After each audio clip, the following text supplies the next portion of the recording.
It was just another hot afternoon at the local DMV office. The air inside the building was heavy and stale. The air conditioner was either broken or too old to make any real difference. People inside the office looked frustrated, sweaty, and tired. Many of them had already been waiting for hours. Some waved folded papers or fans in front of their faces, trying to get even the smallest bit of relief. Mothers held crying babies. Men in work clothes leaned against the walls, and elderly people sat quietly in chairs, their faces full of exhaustion. Everyone looked like they just wanted to get out. In the middle of all this stood a young security guard, a tall man in a dark uniform. He looked completely uninterested in the chaos around him. His face was bored, his body language lazy. It was as if none of it mattered to him. He had probably seen it all before, day after day. To him, the suffering of the crowd wasn't something new or shocking. It was just routine, but that day someone did catch his attention. At the edge of the waiting area, near the hallway, stood a man who looked different from the rest. He was tall, broad-shouldered, and dressed in old, worn-out clothes. He wore a faded blue jacket, the kind that looked like it belonged to a former soldier, but unlike a proud soldier in uniform, this man didn't stand tall with pride. He looked quiet, broken, worn down by time and life. The most noticeable thing about him was his face. Half of it was covered in deep burn scars. His hands, hidden in his pockets, were likely damaged too. His posture was tense. He wasn't angry, just nervous. His eyes kept looking at the wall clock. He knew time was running out. The DMV would be closing for lunch soon. He had been waiting, patiently all morning, just to update the photo on his driver's license. A small, simple task. But for him, it was very important. He had a bus to catch that would take him back to his village. More than that, he had a sick mother at home. She needed him, and yet nobody cared. The security guard, standing near the door, finally noticed him again and chuckled. "Looks like you won't make it today, old man," he said with a smug smile. Lucy and Denise are about to leave. Lucy and Denise were two DMV workers. Everyone in town knew them. They were older women who had been working there for years. But instead of helping people, they had grown bitter and arrogant.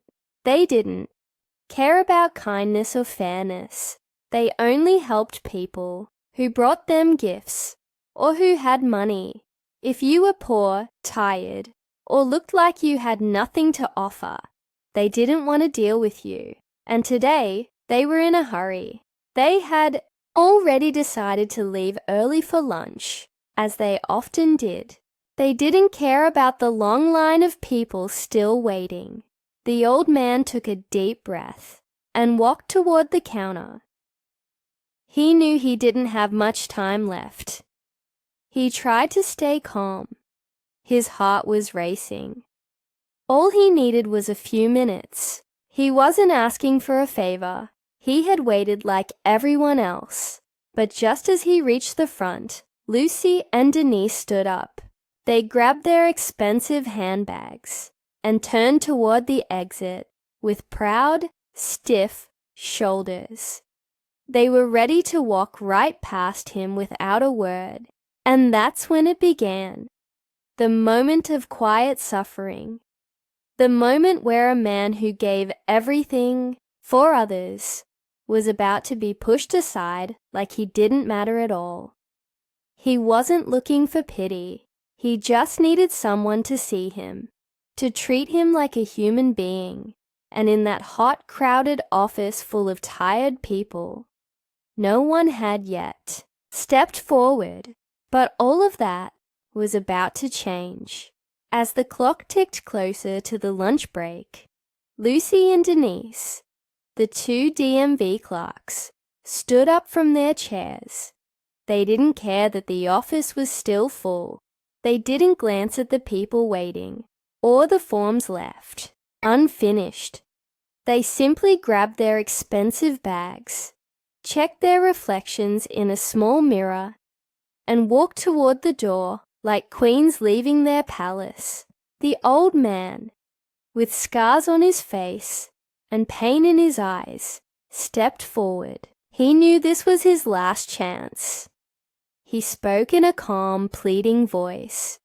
"Please don't go. I've been waiting since morning. I just need a photo changed on my license. It will only take 5 minutes. My bus leaves soon. And my mother, she's very sick. She's waiting for me." But Lucy didn't care. She turned to him, annoyed. "There are too many of you here," she said. "We're only 3 people. Come back after lunch." The man pressed his palms together in desperation. "Please," he whispered. "I can't come back. I came from far. I won't make it if I miss this bus." Denise now joined in, her face twisted with disgust. "Is this your personal office? We're not here to serve just you. Guards, get this old fool out of here." Her loud voice echoed across the room. The security guard, who had been half asleep by the door, woke up quickly. He was nervous. He wasn't a bad person, but he was scared. His job didn't pay much, and he knew his wife had threatened to leave him if he ever lost it. He didn't want trouble, especially from these 2 powerful women in the office.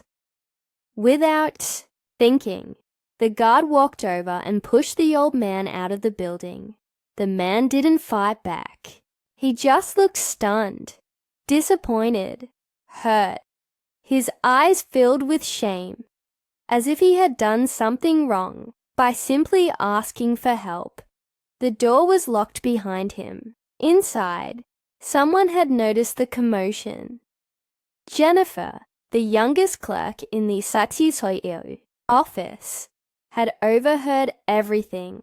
She wasn't like Lucy and Denise. Jennifer had grown up in an orphanage. She knew what it felt like to be ignored, to be unwanted. But she had worked hard, studied well, and finally landed a job. Even though she was treated poorly by her co-workers, called names like the stray orphan or little helper, she never stopped being kind. Jennifer rushed to the front of the office and said, "What's going on?" Lucy, with her usual smirk, replied, "That man was wasting our time. We're going for lunch. Don't worry about it." Jennifer didn't agree. Her heart was still racing from the sound she had heard. She looked out the window and saw the old man walking away slowly, shoulders slumped, head down. Something inside her broke. She ran toward the door, ignoring Lucy's sarcastic voice behind her. "If you help one," Lucy mocked, "you'll never finish your work." One soft heart slows down the whole system. But Jennifer didn't stop. She stepped outside, called out, "Sir, please wait." The man turned slowly. His eyes, still full of sadness, met hers. She saw the burn scar on his face, and for a moment she froze. But only for a moment. She quickly found her courage and said, "Please come back in. I'll help you. You'll still make it in time for your bus." Her voice was soft, but it held strength. A kind of strength that doesn't come from power, but from compassion. The man followed her back in, quietly. Other people in line watched in silence. Some were surprised, Some were inspired, and some looked down, feeling guilty they hadn't spoken up. Inside, Jennifer sat down at her desk and started typing. She filled out his form quickly and carefully. The office was quieter now. The man sat near her, eyes fixed on the floor. He said nothing at first, but after a moment, he whispered, "Is there really no justice in this world? Why did I risk my life for people who treat others like this?" Jennifer paused, then looked at him. "I'm sorry for what happened," she said. "Not everyone is like that. Some people forget how to be human, but you're not alone." She handed him the completed form and smiled, and in that one small act of kindness, something beautiful began to grow. A connection, a spark of dignity, a reminder that even when many ignore the suffering of others, one kind heart can still make all the difference. Inside the office, everything felt quiet after the storm. The chairs were still filled with tired people, but now their eyes were watching Jennifer, the only clerk left who seemed to care. As she typed the old man's details into the system, the man sat silently across from her, his scarred face lowered, his shoulders heavy. He looked broken, not just physically, but emotionally. His voice came out in a low whisper, as if he was talking to himself more than anyone else. "Is there really no justice in this world?" he asked. "What was the point? Risking my life for people like that?" Jennifer paused her typing. She had heard these words before, in different forms, from old neighbors who had been forgotten, from friends who had lost hope, from children who had no parents to stand up for them. But this time it hurt more. This time, the words came from a man who had clearly suffered beyond what most people could understand. Still, she kept her voice steady and said softly, "You didn't do it for them. You did it because you're good, and I'm sorry that no one saw that today." Until now, the man looked at her for the first time. Really looked. His eyes, surrounded by damaged skin, were filled with both pain and warmth. Something in Jennifer's face, maybe the honesty or the gentleness, calmed him. She handed him the completed license. "Here you go," she said. "You'll make it in time for your bus." The man stood up, held the card carefully like it was something precious, and said, "Thank you. May happiness follow you wherever you go." Jennifer gave him a polite nod. But inside, she felt something stir, not pride, but peace. That quiet joy you feel when you know you've done the right thing, even if no one claps for it. The man walked out, and the heavy office door shut behind him. A short while later, Lucy and Denise returned from their long lunch.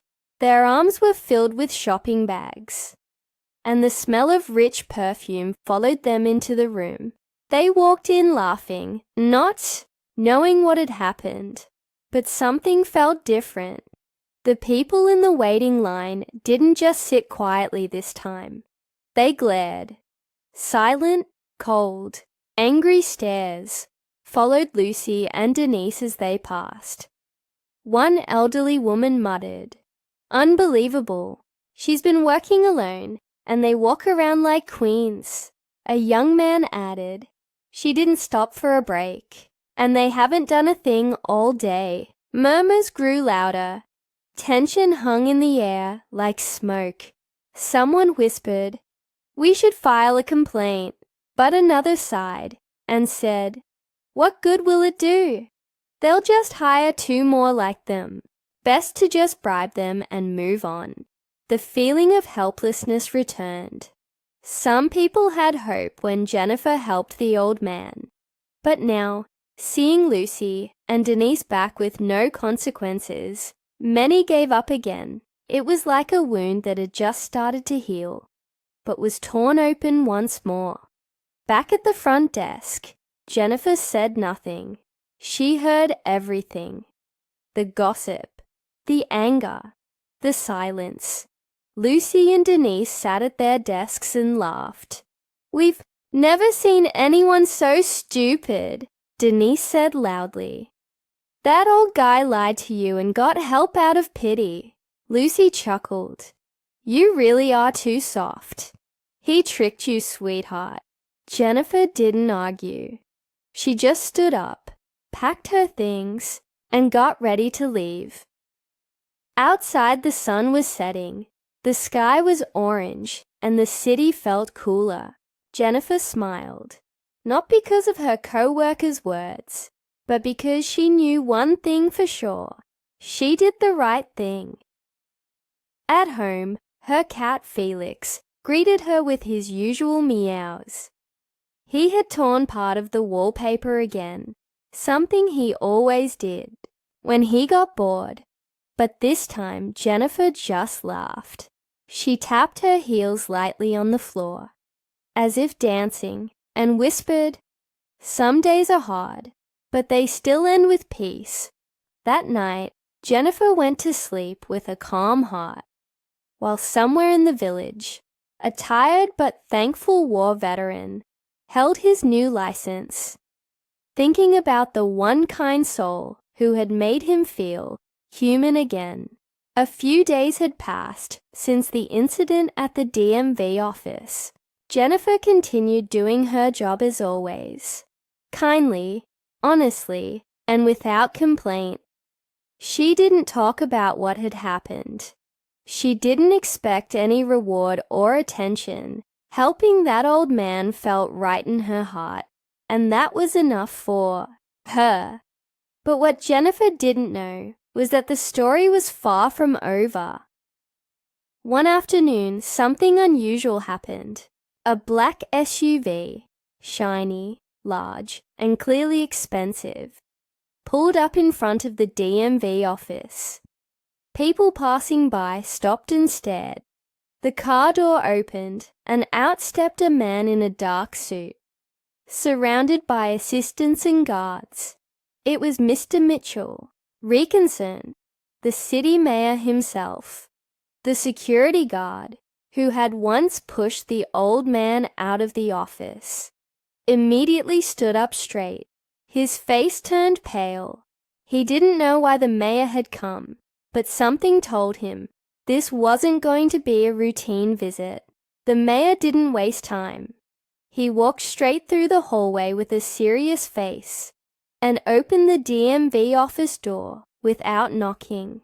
Inside, Lucy and Denise were laughing over coffee and magazines. The moment the door swung open, their smiles disappeared. They froze like statues. The coffee cups in their hands shook slightly. Their fake confidence faded in seconds. Even Jennifer looked up, surprised but calm. Mr. Reconson stepped inside, his voice loud and firm.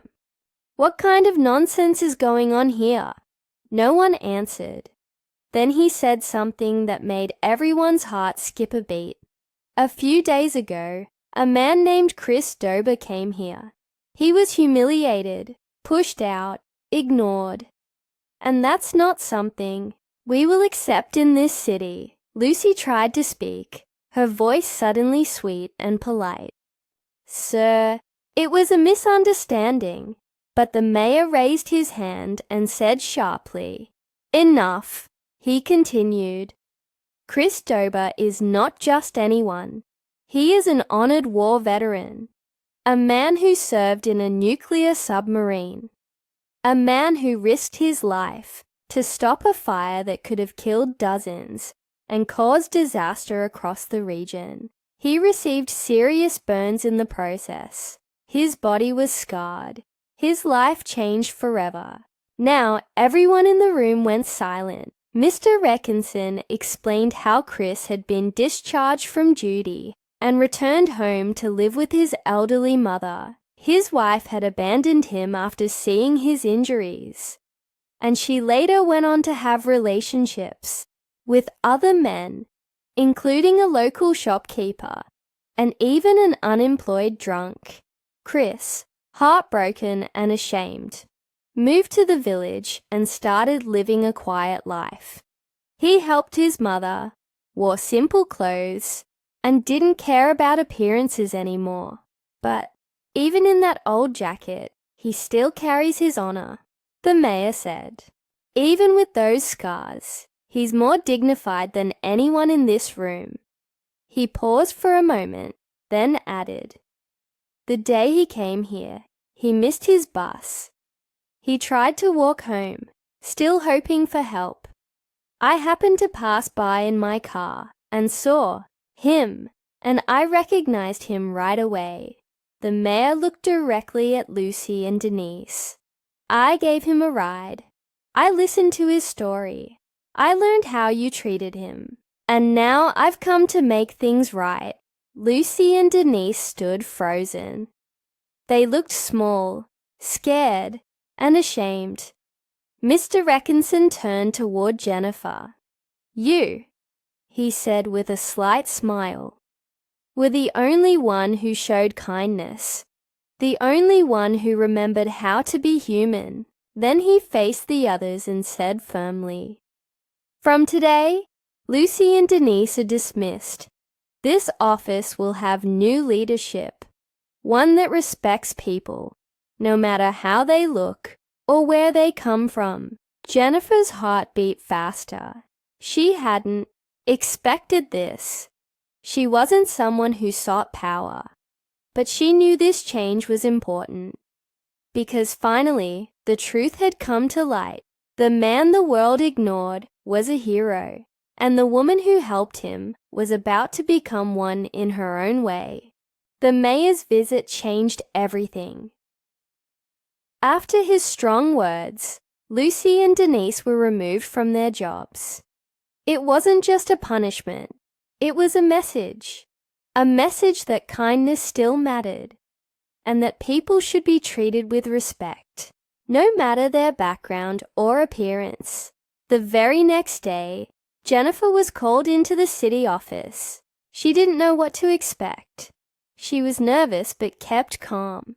Inside, she was surprised when the mayor himself smiled and said, "Jennifer, we want you to be the new head of the DMV office."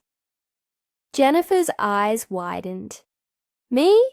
she asked, softly. "Yes," the mayor said.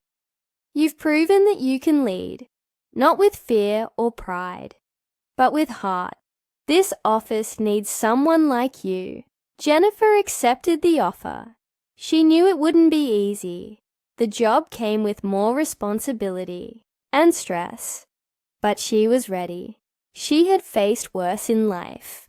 She had grown up without parents, struggled to build a life on her own, and had learned to stand tall without stepping on others. Now, she had a chance to bring real change. Her first step was to hire new staff, young, eager people who were kind, respectful, and honest. She trained them carefully, showing them how to treat every customer with patience and fairness. She taught them that even a simple smile or kind word could make someone's day better. Slowly, the DMV office began to change. People who once waited for hours were now being helped quickly. The long lines shortened. The atmosphere in the office became lighter. Visitors who used to leave, frustrated, now walked out with smiles, and people noticed.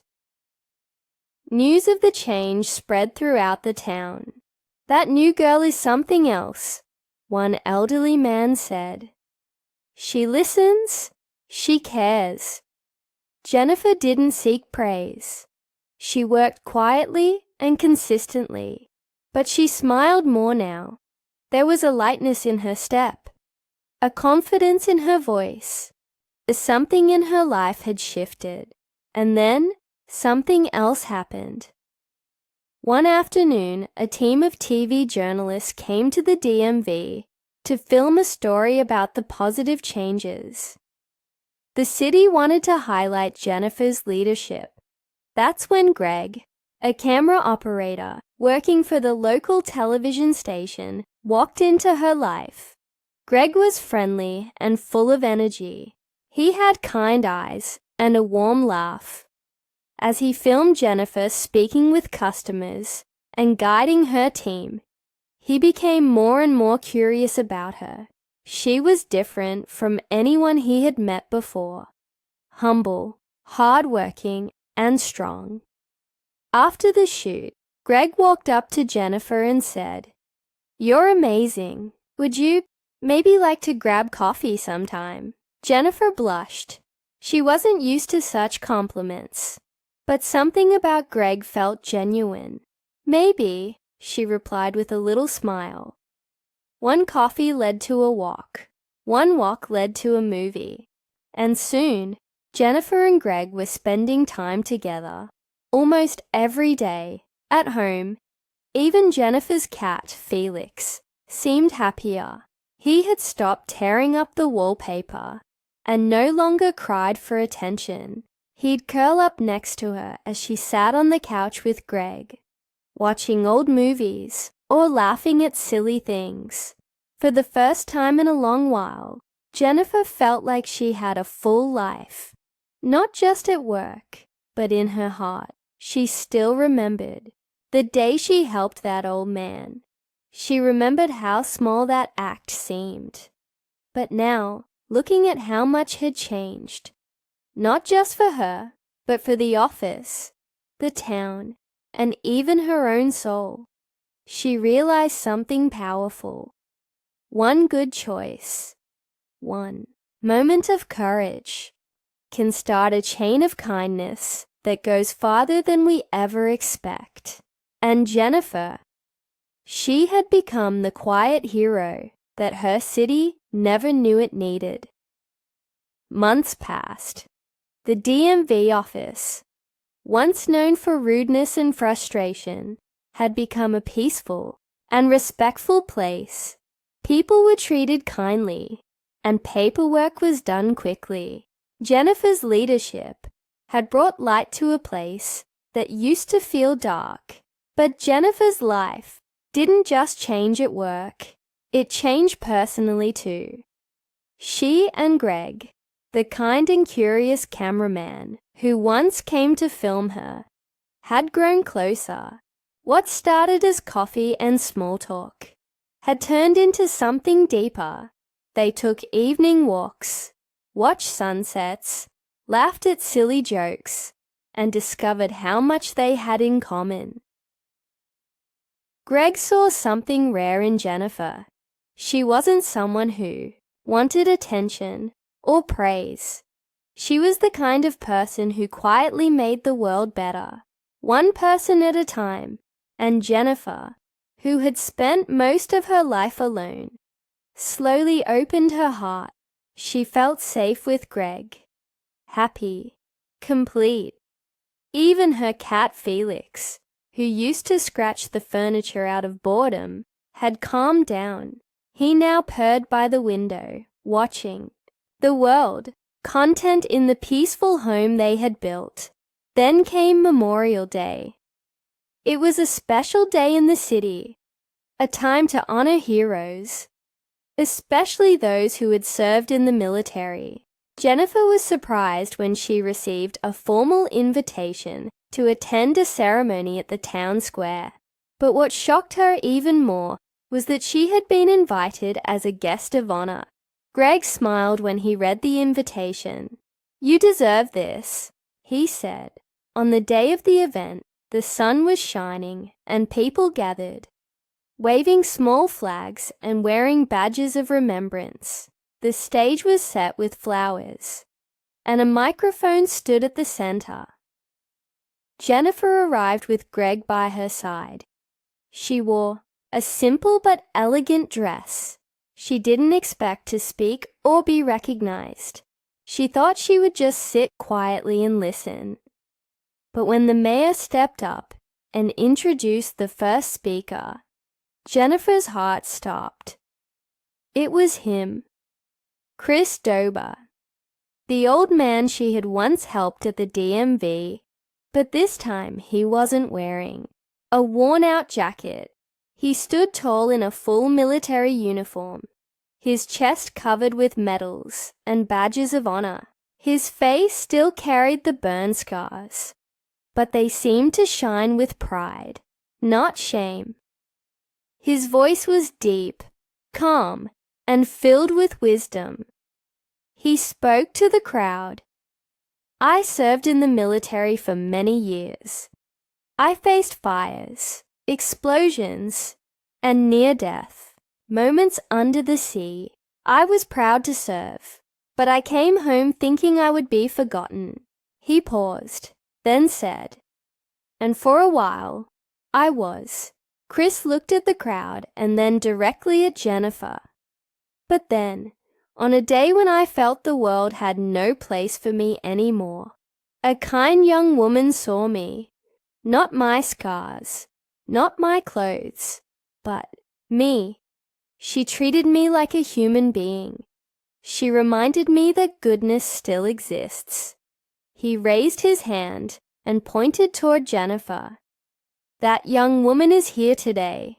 Her name is Jennifer. The crowd turned. People clapped. Jennifer froze, her eyes wide. Chris smiled. Jennifer, please join me on stage. With Greg's gentle encouragement, Jennifer stood. Her hands shook slightly as she climbed the steps. When she reached the top, the crowd cheered louder. Some people even had tears in their eyes. Chris handed her a beautiful bouquet of roses. Thank you, he said simply. At that moment, Greg raised his camera and captured the scene. That evening, they watched the video together on the news. Greg looked at her with pride and said, "You look like a movie star."